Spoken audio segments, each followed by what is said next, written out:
आज हम बात करेंगे केमिकल काइनेटिक्स के अंदर रेट ऑफ द रिएक्शन को लेकर के या फिर के ऑर्डर को लेकर के कैसा क्वेश्चन पूछा जाता है। तो यहाँ पर आप लोगों ने देखा होगा एक मैकेनिज्म वाला क्वेश्चन आता है जहाँ पर स्लो रेट दिया रहता है और एक दिया रहता है रिएक्शन फास्ट, उसका मैकेनिज्म दिया रहता है। तो उस मैकेनिज्म को कैसे सॉल्व किया जाए तो उस पर क्वेश्चन और ऑर्डर को कैसे कैलकुलेट करेंगे। जैसे हमारे पास यहाँ पे क्वेश्चन दिया गया है, एक रिएक्शन है 3 मोल ऑफ O2 फॉर्म कर रहा है 2 मोल ऑफ O3, जिसका मैकेनिज्म दिया रखा है क्वेश्चन में। पहला एक इक्विलिब्रियम रिएक्शन है O2 इक्विलिब्रियम है यहाँ पे 2 मोल ऑफ O के साथ, ठीक है।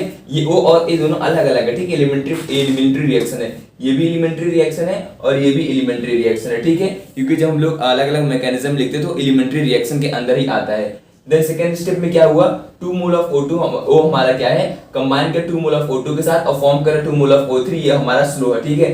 तो यहाँ क्या पूछेगा, ऑर्डर ऑफ द रिएक्शन क्या होगा। ऐसे केस में आप लोग को ऑर्डर निकालना है। तो ऑर्डर हमेशा कौन डिफाइन करता है, जो स्लो रेट की रिएक्शन होती है वो हमेशा ऑर्डर को डिफाइन करती है। तो यहाँ पे स्लो वाली रिएक्शन कौन सी है, ये जो सेकंड वाला है ना, ये स्लो ऑर्डर रिएक्शन है, क्योंकि यहाँ पे देखो स्लो लिखा गया है जो कि रेट को डिटरमाइनिंग। तो रेट डिटरमाइनिंग कौन सा होता है, जो स्लो वाली रिएक्शन होती है, तो ये रेट को डिटरमाइन करेगी। तो यहाँ पर अगर हम लोग रेट को लिखना चाहें तो कैसे लिखेंगे, वो यहाँ पे लगा हुआ इसका स्क्वायर हो जाएगा और प्लस ये हो जाएगा हमारे पास, देखो O2 है, O2 को क्या हो जाएगा, ये देखो हमारे पास O है, यहाँ पे आगे 2 मोल लगा हुआ है, यहाँ पे भी 2 मोल लगा हुआ है। तो यहाँ पे इसको हम क्या लगा देंगे, इस तरीके से स्क्वायर कर देंगे। अब मुझे क्या बताना है, इसका रेट यहाँ पर होगा क्या आखिर। तो रेट चलो कैलकुलेट करते हैं, कैसे कैलकुलेट करेंगे।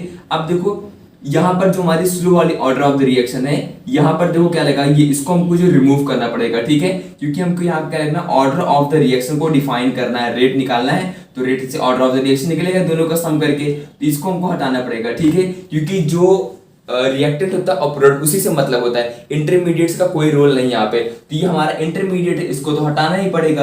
हटाने के लिए हम पहली वाली रिएक्शन का लिखेंगे इक्विलिब्रियम कांस्टेंट। कैसे लिखेंगे, देखो K इक्विलिब्रियम इक्वल्स क्या हो जाएगा, O स्टार का क्या हो जाएगा स्क्वायर अपॉन नीचे क्या आ जाएगा O2 आ जाएगा। तो यहाँ पे O स्टार जो है इक्वल्स कितना आ जाएगा K इक्विलिब्रियम और यहाँ पे क्या आ जाएगा O2, इस तरीके से हो जाएगा। अब इसकी वैल्यू उठा करके यहाँ पे रख दो, तो ये कितना हो जाएगा, ये हो जाएगा K इक्विलिब्रियम O2 की पावर 1 और यहाँ पे आ जाएगा O2 का स्क्वायर। तो कितना हो गया 1 + 2 कितना आ गया 3। तो ऑर्डर ऑफ द रिएक्शन कितना होगा 3। ऑप्शन देखो 0 है, 2 है, 1 है और नन है। ऑप्शन क्या होगा, डी हमारा करेक्ट होगा।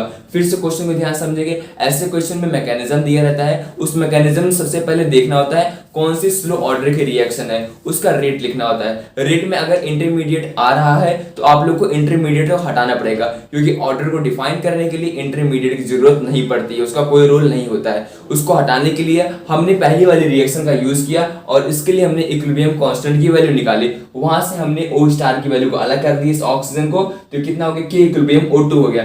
इसको उठा करके इस स्लो वाली रेट ऑफ द रिएक्शन का जो रेट लिखा था उसमें हमने रखा और हमने फिर यहाँ से एलिमेंट्री रिएक्शन थी, एलिमेंट्री रिएक्शन में क्या करते हैं, जो पावर का सम कर दो वही ऑर्डर ऑफ द रिएक्शन के बराबर होता है, क्योंकि ये एक एक्सपेरिमेंटल प्रोसेस है। तो 2 + 1 कितना आ गया 3 आ गया और ऑप्शन में कहीं 3 दिया नहीं था, इसलिए ऑप्शन क्या जाएगा करेक्ट, नन जाएगा। ऐसे मैकेनिज्म पर भी क्वेश्चन पूछे जाते हैं। आई होप आप लोग को मैकेनिज्म के ऊपर क्वेश्चन समझ में आ गया होगा। ऐसा क्वेश्चन आएगा आप लोग आसानी से कर सकते हो।